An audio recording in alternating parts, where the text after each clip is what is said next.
அதான் பொன்னி வந்ததுக்கு அப்புறம் அவர் கொடுத்த கம்ப்ளைண்ட் வாபஸ் வாங்கிட்டாருல, அப்புறம் என்ன? ஓஹோ, அந்த ஆளு நினைச்சா நான் தப்பானவன்னு என் மேல கம்ப்ளைண்ட் கொடுப்பான்.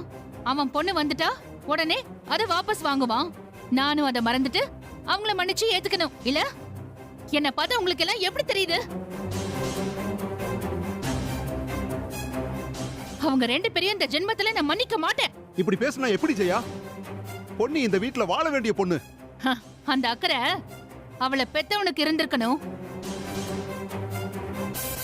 கொஞ்சமும் யோசிக்காம வாய்க்கு வந்தபடி எல்லாம் பேசி என்ன கேவலப்படுத்தி ஜெயிலுக்கு அனுப்பினால அந்த ஆளு. இனி அவன் மக பொன்னி இந்த வீட்ல வாழணும்னா அந்த ஆளை என் கால விழுந்து மன்னிப்பு கேட்க சொல்லுங்க.